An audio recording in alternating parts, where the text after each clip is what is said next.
What's up, everybody? Welcome back to the Right or Wrong Show. Thank you for tuning in. It's the month of September, Tower, and you know what that means. That means it's almost the baseball playoffs, but more importantly, the NFL is back. So we're going to start with, on this day in 1994, September 5th, Jerry Rice passed Jim Brown as the NFL's all-time touchdown leader. Yes, he did. He scored like his 128th touchdown of all time. Dog. Dog, for sure. Certified dog. The GOAT wide receiver of all time. Well, What do you mean, well? I don't think he's the GOAT. Oh, God. You're telling me who's your GOAT wide receiver then? My GOAT wide receiver is Megatron.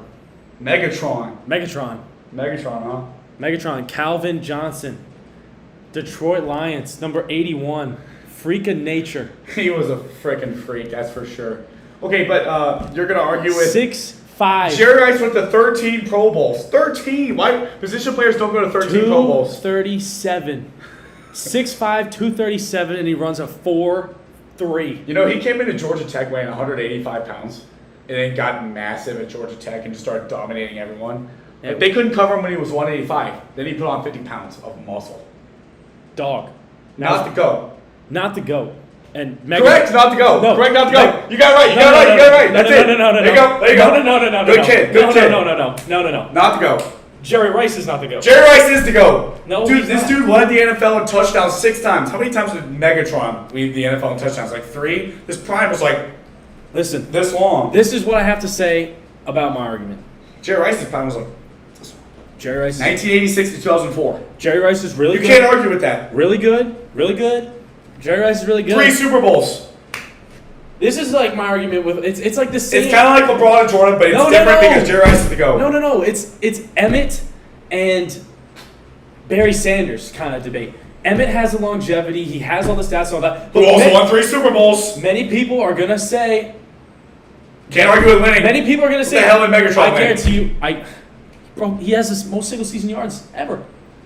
Yeah, and you know what? Jerry Rice had like 1,800 yards this season. That's like the same thing. That's really good. And Jerry Rice also played in an era where they passed the ball a whole lot less. Okay, Megatron played in an era where he was on the Detroit Lions and was the only source of offense for them. You had Dan Orlovsky as his quarterback, right? Yeah. I think that speaks a lot. He had Cool Joe and Steve Young as his quarterbacks, so let's not, let's. I mean, I guess. I still don't think you can argue with the winning. Still, he put up 12,000 yards. Okay? So he only played 135 games. That's crazy. That ain't nothing. And Jerry Rice played like twice that many games. Yeah, exactly. Which is why he's the GOAT. No. How much did you impact the league if you only played half as many games as another guy? This is what I have to say. This is what I have to say about it. All right? It's like the Emmett and Barry thing. I think a lot of people are going to put Barry above Emmett because Barry is Barry. And if you don't know what I'm saying, I mean, just go look up the dude and then look at Running backs are different. Running backs are supposed to have shorter careers. Okay. Wide receivers aren't having the longest careers ever. 19 years in the NFL for Jerry Rice, that's insane. Yeah, it is, but it's not unprecedented. People play a long time. I'm sure they did. Yeah, okay. Like Deshaun Jackson, that dude's still in the league somehow. But it's like the same thing with Megatron. His career got cut short. We knew he had so much left in the tank, just like Barry did. Barry played 10 years. 10 years. That's all Barry played, and he's still considered that great. Megatron's same exact story. I'm just saying that if he kept on playing longer, Megatron's at least top 3. I have him as my number 1 just because I saw him play. And, I mean, as good as these highlights are for Jerry Rice, I mean, I'm still going to take Megatron because his highlights are better. He's just a better receiver. All right. Whatever. You can say Megatron's the GOAT. He had a very short career, and you're saying coulda, woulda, shoulda. He should have played longer, but he didn't. He should have played longer, and the same thing with Barry Sanders. He should have played longer, but he didn't. Yep, you can shut up about Barry Sanders now. It's Moving the same on. thing. And you know what? The Detroit Lions ruined both their careers, and I'll never forgive them for that because we'll never be able to see them break all the records that they should have brought. But speaking about the Detroit Lions, the NFL's back this week on Thursday Night Football. The Detroit Lions are at the Kansas City Chiefs. Tower, who's winning that football game? Now, if you asked me yesterday, I would have said the Chiefs. What happened today? What changed? Recently, gosh, I mean, maybe 7 hours ago, news What? of Travis Kelce hyperextends his leg at practice. You mean the guy who I picked 4th overall in our fantasy draft? That's right. Which is great for me because I'm going up against Goose this week. He is I questionable. knew he had hyperextended his knee, by the way. He's questionable. Golly. And He ain't playing. I don't think he's playing. Okay.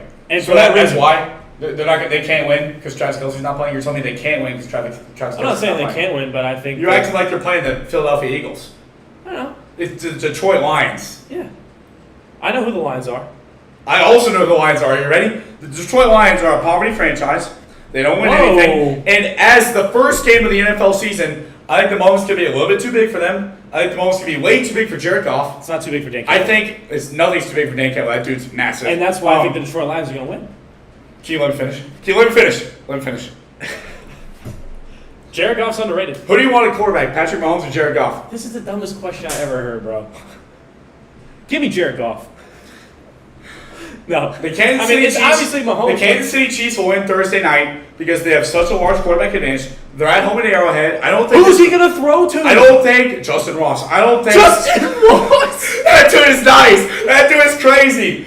The dude hasn't taken a snap. Justin Ross is going to light up the league this year, and you are not ready He's for it. lining up against the Chiefs secondary. He's lining up against the Lions secondary in 54 hours, and those guys couldn't cover Part Carr. They still don't have anybody in their secondary. They signed like one good corner in free agency. Believe me when I say the Chiefs have a better defense. They have an equal offensive line. The Detroit Lions' offensive line is really good. The run games, I would say, equal out as well. I would say that the Chiefs obviously have a small wide receiver disadvantage. But I think Patrick Mahomes at home, those guys don't lose at home. He's never lost at home, or I don't know what the stat is, but this dude doesn't lose at home anytime. And I think that will be the deciding factor. There's just no way that in the season opener of the NFL, coming out their Super Bowl win, the Chiefs are going to go out and lose to the Lions. You're just not telling me that the most winningest franchise in the NFL in the last 5 years is going to go out and lose to the Detroit Lions in the season opener. There's just no way that's happening. Just think about it for a second. The Detroit Lions are not going to go into Arrowhead and win in 2 nights only because, Travis Kelce, who's the best tight end in the league, is out. And Mahomes' his only weapon. That's not true. Yes, it is, dude. Isaiah Pacheco. He's gotten good at checking down his running backs, finding his receivers, leading them into good balls, and making offense with what they give him. I think the Detroit Lions defense is really underrated. They have great. You don't think they're going to blanket these receivers for the Chiefs? They're not going to blanket anybody. They've got great linebackers that are going to be able to cover those checkdowns that they just drafted. High-speed rookies. They're going to be able to cover those checkdowns. And on top of that, the Lions, Jared Goff is underrated. They've got a very balanced offense. They're gonna pound time of possession for sure. I don't think Mahomes is gonna get that many opportunities. They're gonna cover the spread for sure, which is 6.5. There's just no way they're gonna go beat the Chiefs. Listen to what you're saying. There's no way the Detroit Lions are gonna go out there and beat the Kansas City. The only Chiefs. thing is, that just sounds stupid to say. I just don't think it's impossible, and I do think it's not impossible any given Sunday or Thursday, but it's not gonna happen. I think it will. That's what I got to say about it. Oh, man. Okay. Well. One thing I want to say: if Travis Kelce does miss time, and I'm saying they're going to win tomorrow night, but if Travis Kelce misses more time, the Chiefs' first 4 games are against the Lions, in Jacksonville, versus the Bears, and that's a W. At the New York Jets. All 4 of those games are fairly tough games. The Bears aren't at home versus the Bears. The Bears could be good this year. No, they're not. If they start off, we can talk about the Bears next week, but they're going to be. If they start with a 1-3 or 2-2 record or something, and they can't get the number 1 seed in the AFC, they won't get the number 1 seed. It could be a lot tougher for them to make it to the Travis Super Bowl Kelce's again. Patrick Mahomes has never lost at home in the playoffs. By the way, it's not the playoffs; it's regular season. Well, I'm saying if they get off to a rough start because they have no Travis Kelce and their entire season record's a little worse than it would have been with Travis Kelce. I see what you're saying. Then they may not have as good of a playoff season. They might have to play some playoff games on the road. I see what you're saying there. Yeah, listen, I like the Lions. I do. That's crazy. I can't talk to you about the Detroit Lions anymore. Between Megatron and they're going to win on Thursday night. That's crazy. All right, guys. Guess what? Week 1 of college football finally ended. We had a couple Week 0 games we talked about last week, but Week 1 is finally in the books. Tyler, what team this week surprised you the most with their great or horrible performance? Listen, I think everyone kind of knows what's coming. What's coming? The Colorado Buffaloes, man. The Buffs. The Buffs, man. UC Boulder. They were awesome. They look great. And I know people are going to say, I saw this coming with Deion Sanders. I think I did see this coming with Deion Sanders. no one saw I saw this coming with 55 new transfers. This is a 111 team that's No one saw this coming. That doesn't even resemble the team from last year. 1-11. Well, why did they surprise you? Then why did they surprise you? Because they're 1-11. I didn't think that all the transfers Deion got would be able to fill the holes. It's a new system. It's a new, it's not the FBS. It's not what Jackson State was. FCS. FCS, I'm sorry. Right. Got a little confused there. It's not what Jackson State was. It's a new conference. You got a big conference. You're going up against the national runner-ups. Yeah, I know they lost some pieces, but regardless, they're still. They're no slouch. The No. Horned Frogs are no slouch. They're not. They're ranked 14 for a reason, and I did not expect them to go out and put up that performance. 500 yards for Shedeur. Travis Hunter, I think, is a real Heisman candidate. Can't disagree. And Dylan Edwards, former Notre Dame recruit, by the way, decommit, goes there, has 4 touchdowns. I mean, he's just making plays. Yeah. And listen, I think it's the Deion effect, man. Oh, it absolutely is. Hey, leaders and dogs. And I really didn't expect it because of what I saw at Jackson State's bowl game. I mean, Shedeur just did not look hot at all. Travis Hunter had some great plays to keep They lost, right? They did. Yeah. To keep him in the game. And I was like, if you can't beat these guys, what are you going to do against? That's a good point. That's a really good point. So I didn't see it coming at all. I didn't expect them to put up 48, 45. Yeah. I didn't expect them to do that at all. So I was really impressed. I don't know where they're going to be at now. I think they're amped up week 1 and the momentum will carry, but I think they got a really tough schedule. So I see them hovering around maybe 2 games above 500.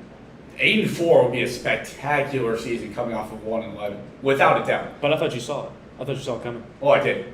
So I totally did. Here's what I have to say about 8-4. Colorado. They resemble an NFL team to me.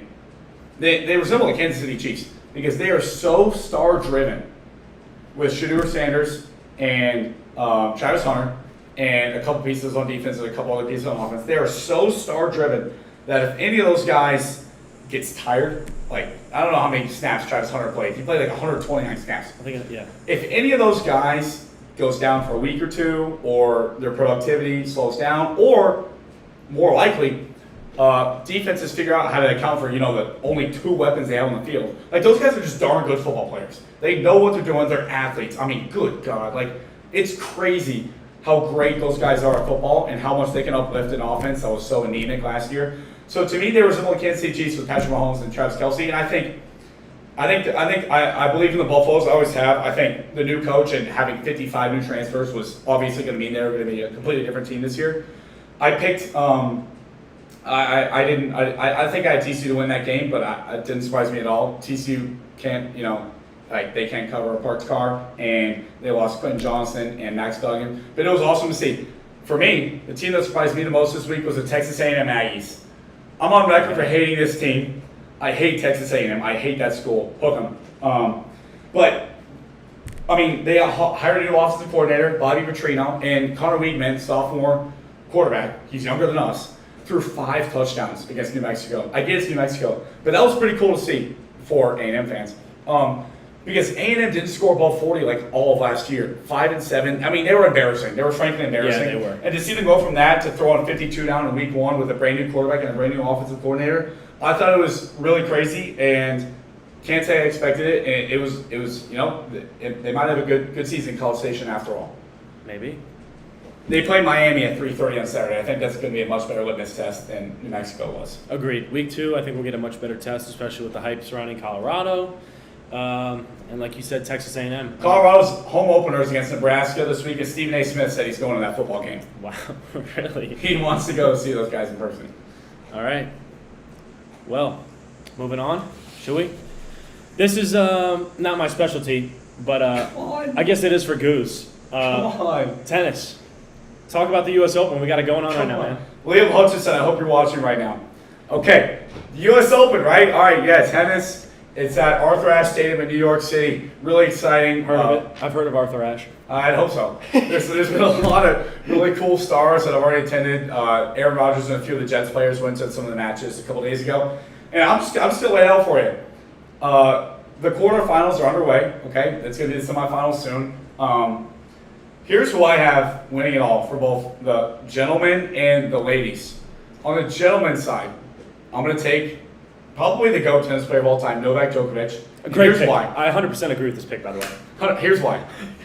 He lost to Carlos Alcaraz in the final at Wimbledon a month ago. And that was the first time he'd lost on center court at Wimbledon since 2017. Crazy stuff. That was the first time a player not named Novak Djokovic, Rafael Nadal, or Roger Federer had won Wimbledon since 2003, since the year I was born. And yep, Carlos Alcaraz is up and coming. He's now the big two with Novak. But I think that it'll come down to Alcaraz and Djokovic in the final again. But I think Djokovic will get the best of him, and here's why. Alcaraz beat him at Wimbledon, so you could say, oh, well, Alcaraz is hot now. He's got the edge over Djokovic. But I think when you're the elite of the most elite athletes ever, having a failure like that, losing to Carlos Alcaraz on the court you've dominated for 7 years, that just, something in those athletes that are that good, something clicks in their head where it's like, I can't let that happen to me again. And I think Djokovic is going to have a fantastic performance. I think he's going to fly through the quarterfinals and the semifinals. I think he might have already won his quarterfinal match already. And I think he's going to take it to Alcaraz from set one. I think he's going to win the first 2 sets. He might lose the third. I think he'll win it 4 sets or less. And I think he's going to prove to everyone that Carlos Alcaraz is a real threat, obviously. I mean, he's maybe the best tennis player in the world. But Djokovic is still around and he's here to stay. I just think that failure against Alcaraz it's going to motivate him mentally, and I think he's going to be super strong. He's very strong-willed. I'll tell you why I agree with this pick is, when I was in Tokyo at the Olympics, I walked into the cafeteria, and there was Novak Djokovic. Wait, seriously? Yeah. You've been in the cafeteria with Novak Djokovic? I've been there with him. I was too scared to get his autograph, but he just looked really cool. So He's that's super why, intimidating looking. That's why I got to go with him. He just looks like he means business. Yeah.